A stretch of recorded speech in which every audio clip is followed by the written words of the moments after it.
Bon, alors bienvenue à votre premier séminaire de grammaire.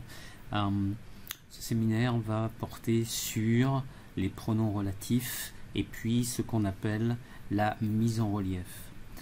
Je vous rappelle que auparavant, avant d'écouter, de regarder ce séminaire de grammaire en ligne, il serait bon de regarder les sections dans les chapitres que on vous a indiqués ici, c'est-à-dire dans votre livre Contextualized French Grammar et puis également dans votre livre Hawkins and Towle. Je vais donc maintenant continuer et vous parler des pronoms relatifs. La première chose qu'il est important de savoir en français, c'est que les pronoms relatifs, les différents pronoms relatifs, qui, que, dont, ou, etc., etc., ont chacun une fonction particulière. Donc, par fonction, ça veut dire le rôle que ce pronom relatif a dans la phrase. Par exemple, si on regarde ici la phrase numéro 1, on a deux phrases. La première phrase, je connais un homme. La deuxième phrase, il est assis sur un banc. Quelle est la fonction de il dans la phrase? La fonction dans une phrase peut être pour un nom ou un pronom, soit sujet, objet, et puis on verra qu'il y a différentes formes d'objets, des objets directs et des objets indirects. Ici, le il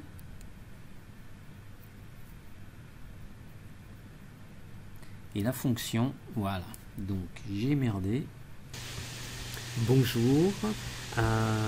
Voici donc votre premier séminaire de grammaire en ligne. Pour ce premier séminaire, nous allons parler des pronoms relatifs simples, qui, que, ou, dont, et puis dans la deuxième partie, nous parlerons de ce que l'on appelle la mise en relief. Bien. Au préalable, il serait bon de consulter vos livres de grammaire. Le premier livre de grammaire que je vous conseille de regarder, c'est Contextualized French Grammar. Regardez les pages 155 à 163. Ce sont des explications de base qui vous permettront une petite révision des pronoms relatifs pour ceux qui ont un peu oublié pendant les vacances. Ensuite, je vous conseille fortement de regarder les sections dans Hawkins and Towle, French Grammar and Usage, qui vraiment est la Bible pour vous de la grammaire française. C'est probablement le meilleur livre de grammaire française pour les anglophones qui existe sur le marché. Et donc, ça serait une bonne idée de commencer à travailler régulièrement avec le livre de Hawkins and Towle et d'y faire référence continuellement. Bien, passons maintenant aux explications. Alors, les pronoms relatifs, la meilleure façon de comprendre comment fonctionne un pronom relatif et surtout de déterminer quel pronom relatif utiliser, c'est de regarder la fonction du pronom relatif. Alors, qu'est-ce que fonction veut dire? Fonction, vous avez plusieurs types de fonctions et la fonction d'un mot dans la phrase est toujours en relation avec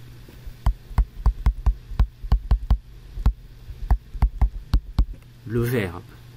C'est-à-dire que vous pouvez avoir, par exemple, un sujet, c'est-à-dire celui qui fait l'action ou l'état du verbe.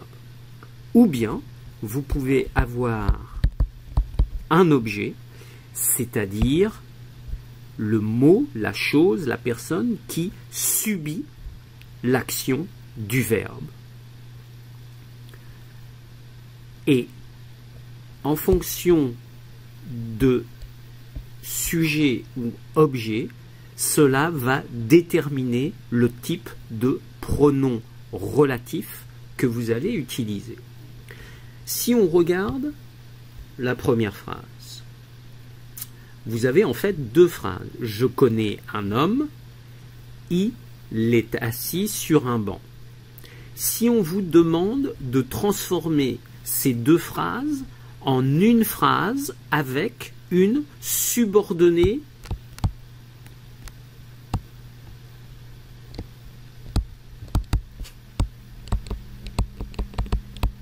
relative. Subordonnée relative, ça veut tout simplement dire subordinate clause.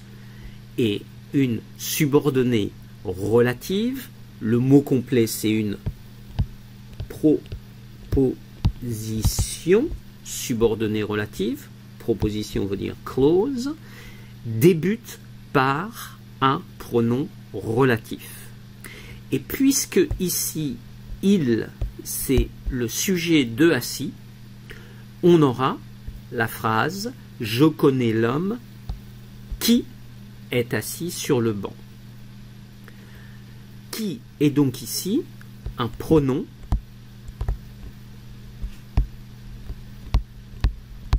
relatif qui remplace l'homme.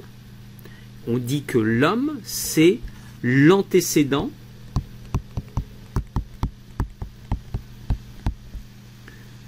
du pronom relatif qui, c'est-à-dire que qui remplace l'homme.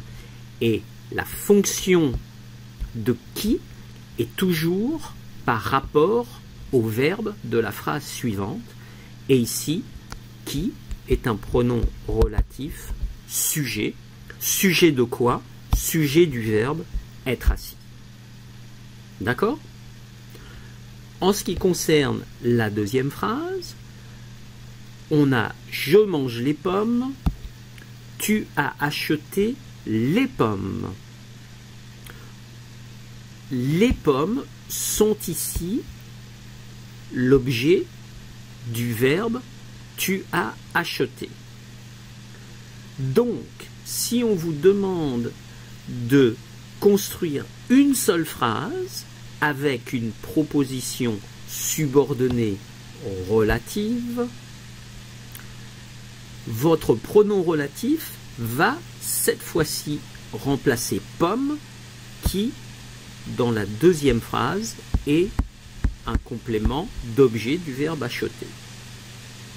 On aura donc « Je mange les pommes que tu as achetées ». Remarquons plusieurs choses. L'antécédent, je répète,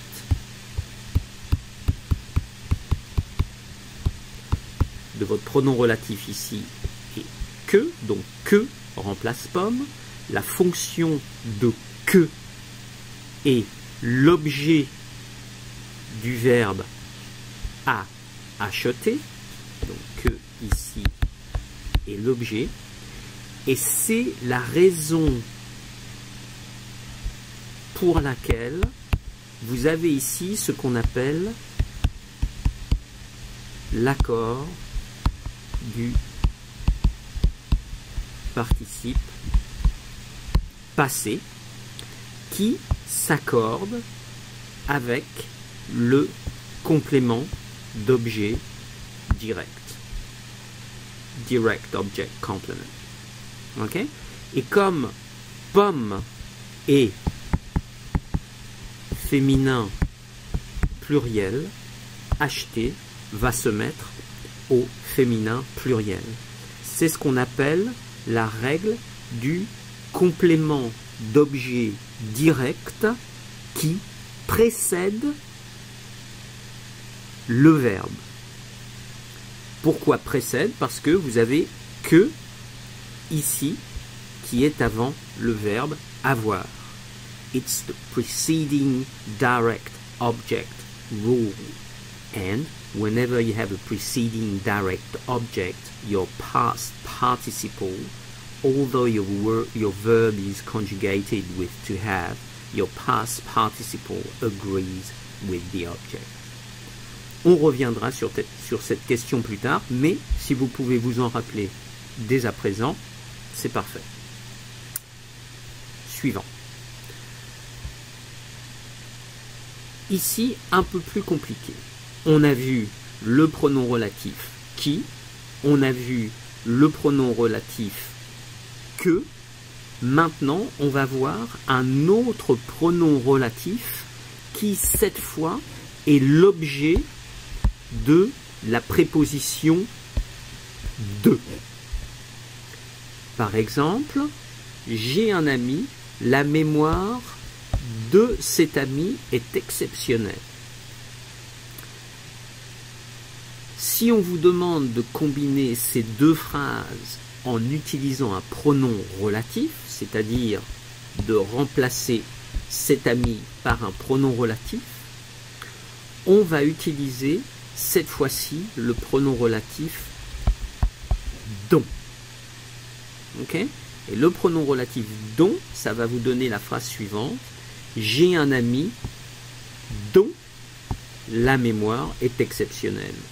Ici, dont, c'est le complément d'objet de. Okay? Vous voyez que cet ami ici est précédé de. C'est l'équivalent en anglais de whose memory is exceptional. Même chose dans la phrase suivante, phrase numéro 4, vous avez l'expression qui, elle, prend une préposition, obligatoirement. C'est être fier de quelque chose ou quelqu'un.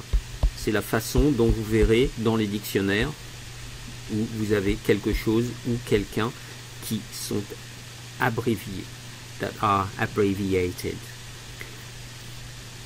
Même chose, on vous demande de remplacer mon fils par un pronom relatif et de construire une seule phrase avec une proposition. Maintenant, vous devez vous en rappeler. Subordonnée relative. Okay? Subordinate relative clause.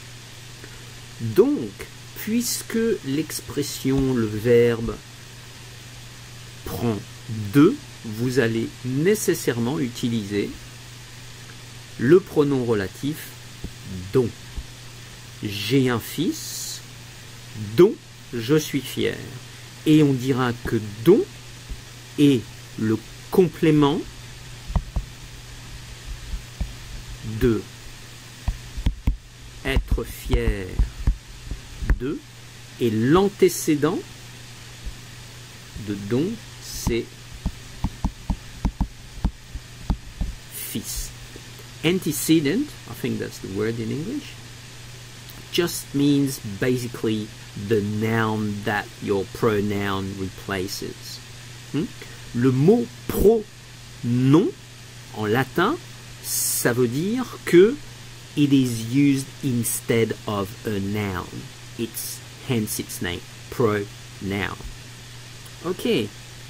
Même chose, si vous regardez la phrase suivante, la phrase numéro 5, vous avez également observé le verbe de la deuxième phrase ici.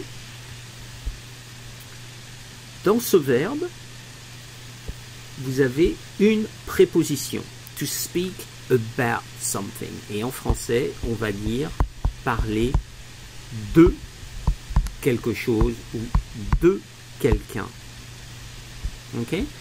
Et parce que vous avez cette préposition, de, nécessairement, le pronom relatif que vous allez devoir utiliser va être dont. On va donc dire j'ai lu le livre dont tu m'as parlé. Pourquoi? Parce que votre verbe ici est un verbe qui demande la préposition de, hence it conditions the relative pronoun that you're going to use. Bon, j'espère que cette explication n'est pas trop intense, mais vous devez simplement vous rappeler maintenant quand est-ce que l'on utilise le pronom relatif qui, le pronom relatif que et le pronom relatif dont. Le dernier pronom relatif que nous allons voir, c'est en fait ce qu'on appelle un complément de lieu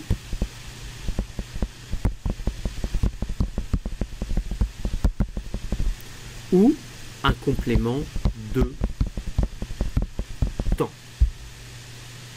Ok?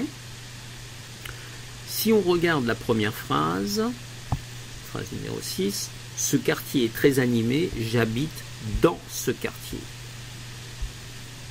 Dans ce quartier, ça indique le lieu. Where. Et dans ce cas-là, j'habite dans ce quartier. Si on remplace dans ce quartier par un pronom relatif, on aura le quartier où j'habite est très animé. Okay? Et vous voyez que ici, cette phrase est passée après. Le quartier où j'habite est très animé. Si vous êtes un peu confus, hein, ça marche exactement comme en anglais. Okay? The neighborhood where I live is very, je sais pas comment on dirait animé, busy, animated. Okay. Même chose, dernière phrase, vous vous rappelez ce jour, to remember, vous vous rappelez ce jour, vous avez pleuré, you cried that day. Ce jour-là, complément de temps. Eh bien, même chose, vous allez construire votre proposition subordonnée relative en utilisant le pronom relatif, complément de lieu ou de temps avec ou. Et on dira, vous vous rappelez ce jour où vous avez pleuré. Bon, voilà, grosso modo means roughly. Voilà, grosso modo, les explications de base sur les pronoms relatifs que l'on a vus jusqu'à présent, qui, que, dont, ou. On a vu que la fonction du pronom relatif qui, c'était la fonction sujet, sujet du verbe de la subordonnée relative. Okay? That is the verb which follows. Que, la fonction, c'est la fonction objet de la proposition subordonnée relative. Dont remplace de plus non ou bien un verbe ou une expression plus de. Okay? Donc quand vous avez ce scénario-là, un verbe plus de plus un nom, ou bien de plus un nom, okay? Comme par exemple on avait vu la mémoire de mon ami est exceptionnelle, j'ai un ami dont la mémoire est exceptionnelle, whose memory is exceptional. Ou bien je suis fier de mon fils, c'est cette personne dont je suis fier. D'accord? Et puis, ou est un complément, ce qu'on appelle un complément circonstanciel. If you want, it kind of describes, gives you an element of information about the circumstance. Excuse my English pronunciation. Et donc, c'est un complément de lieu ou bien un complément de temps. Voilà un peu le tableau récapitulatif. Maintenant, ce qui est important, c'est de faire quelques exercices. Avant de faire des exercices, quelques remarques importantes sur les pronoms relatifs. En particulier, qui ne peut pas être élidé. Qu'est-ce que ça veut dire élidé? Élidé, ça veut simplement dire que devant une voyelle ou un H muet, vous mettez une apostrophe. Seul le pronom relatif que peut se transformer en QU apostrophe. Qui? Jamais. Autre façon de voir, de comprendre, de vérifier si votre phrase est correcte, c'est que le pronom relatif que ou Q apostrophe est toujours suivi d'un sujet et de son verbe. Par opposition à qui lui est sujet du verbe. Contrairement à l'anglais, et attention quand vous allez traduire, on ne peut pas supprimer que dans une phrase. Ce sont les étudiants qui l'a vu. Okay? Donc vous avez ici une élision. Hein, le nom c'est une élision. Et on dit faire l'élision, which means you're dropping the E at the end of que. Okay? Ce sont les étudiants qui l'a vu. Now, anybody can explain why you've got the S here? We saw that before. Okay? Et vous avez un S ici parce que quelle est sa fonction? Sa fonction est objet direct. It's a direct object, doesn't take a preposition. Et parce que vous avez un objet direct qui précède l'auxiliaire, the auxiliary, okay, vous devez faire l'accord du participe passé.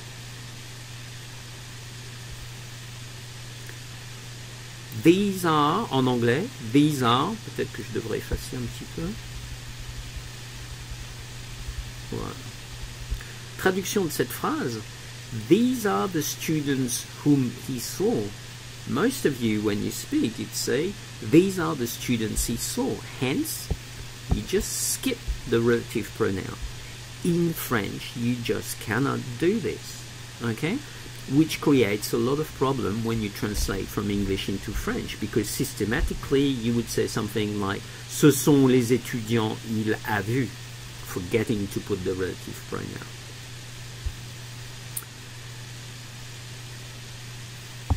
Juste un petit rappel, notez ça avec attention, que complément d'objet direct placé avant l'auxiliaire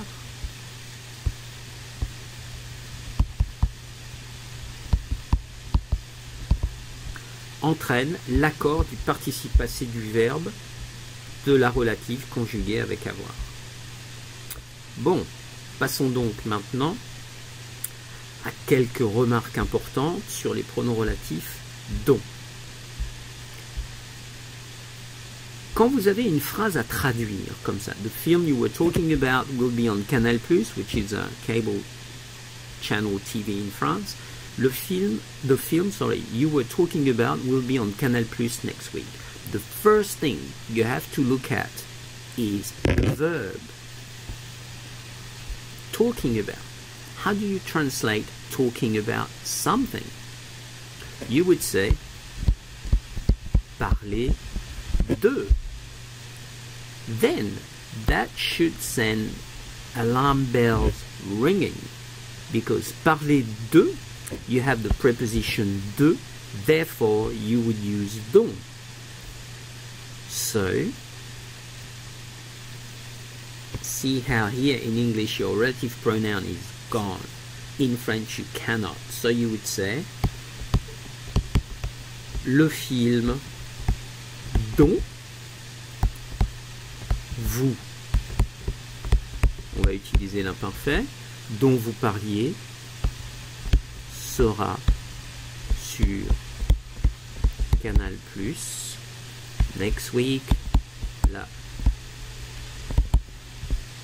semaine prochaine. Okay, now try and think and do the second one. Just pause the recording, try to do it.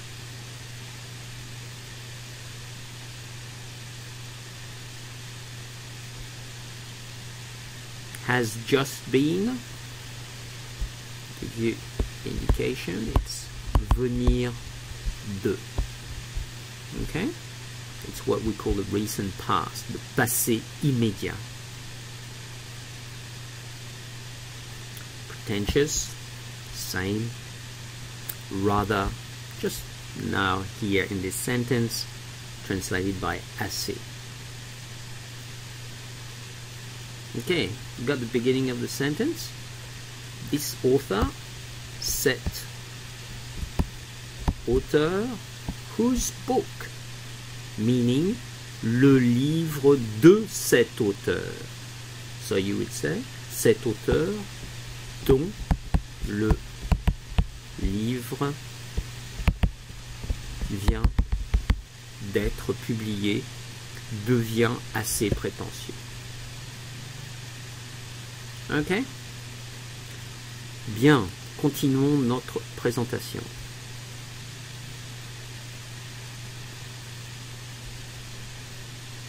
Tip, again. Afin de déterminer si vous avez besoin d'utiliser dont, il faut regarder le verbe de la subordonnée. Everything revolves around the verb that is in your subordinate clause. Then you need to work out whether the verb is constructed with de. So you know that parler de quelqu'un ou quelque chose, therefore you would use j'ai vu les étudiants dont tu parlais hier. Incidentally, this means that when you learn a verb, you need to learn the verb construction. Par exemple, vous avez parlé de, but you have also parlé à quelqu'un, to talk to somebody. You really need to learn your verb and the prepositions that follow your verbs. Otherwise, A, you can't use the verbs properly because you don't know the preposition. B, you can't determine the form of the pronouns. Et, en particulier ici, les pronoms relatifs. Bien. On vous donne ici un certain nombre d'exemples de verbes qui sont suivis du pronom de. Avoir besoin de.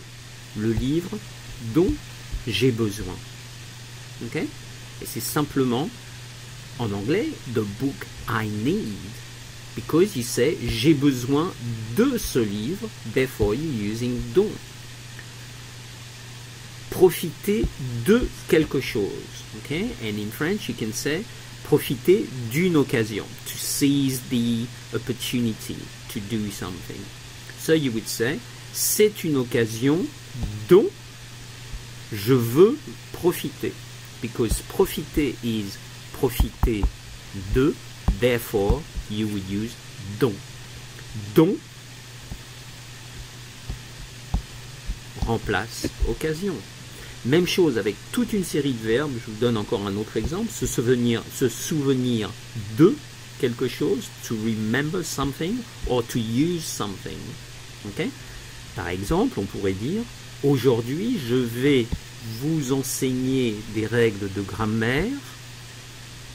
First verb, se souvenir, dont vous allez vous souvenir, hopefully, et dont vous allez vous servir pour faire les exercices qui viennent. Ok?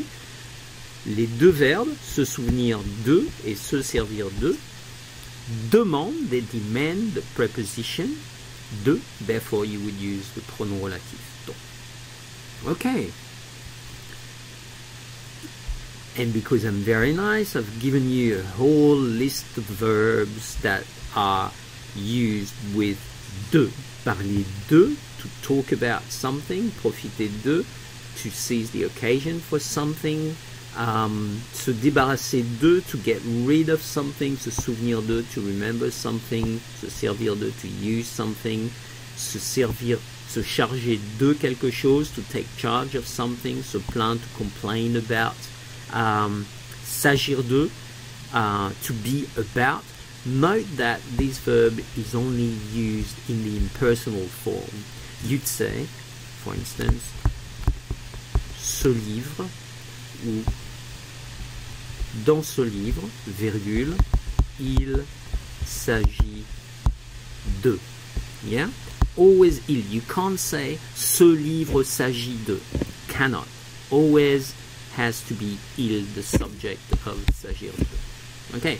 Then most of the verbs you know, avoir besoin de, avoir envie de, avoir honte de, to be ashamed of, avoir peur de, to be worried about something or afraid of something, être certain de, même chose en anglais, être content de, to be happy about something, être fier de, proud of, amoureux de, in love with something or somebody, s'apercevoir de quelque chose, to realize something. Bien, passons à la page suivante. On va parler maintenant de la mise en relief. Et la mise en relief, c'est en fait, comme je vous l'explique ici, une construction qui permet de mettre l'accent sur des mots choisis dans la phrase. It's a way to emphasize something. Ok? Par exemple, j'ai pris un petit texte tiré de Alter Ego, votre manuel que vous utilisez pendant les ateliers. Notre collègue Corinne Chevalier a été promue adjointe de direction. Okay? Corinne a débuté sa carrière comme simple employée et elle a su entretenir des contacts de qualité avec nos clients.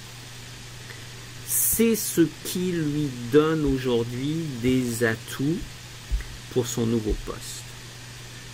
Comment on va traduire « c'est ce qui lui donne » ? C'est la même chose que la construction en anglais « this is what gives her advantages for her new job ». Okay? C'est ce qui. Okay? So this is a demonstrative, which is the same that you use in English. This is what. Okay? Et pourquoi on utilise qui? Parce que c'est le sujet de donner. This is what gives her. The subject of gives is what. So in French, you would have qui. Même chose. Ce que nous admirons tous, c'est son grand sens des relations humaines. Même chose ici. What we all admire, the what in this case is object. Okay? Why is it object? Because it's nous admirons que. Ce que nous admirons.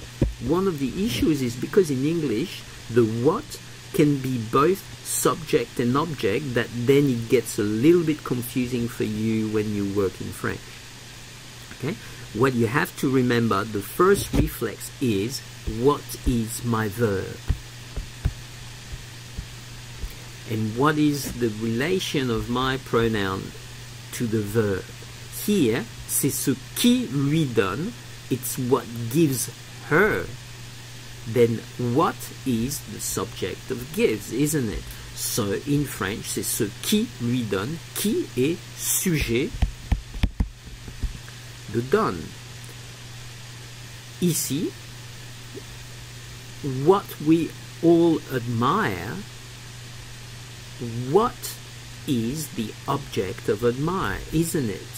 Donc en français, vous allez utiliser le pronom relatif objet direct. I'll come back to the difference between direct object and indirect object, but not for the time being, as it's not useful here. Because it's an object, therefore you will use the que. It'll all become clearer when we do some more exercises. Okay, now a little bit of a quiz. You have to associate qui with the function. I'll let you do this and then I'm going to finish this recording. Je vais terminer cet enregistrement et puis je referai un enregistrement spécifiquement pour les exercices. Merci bien.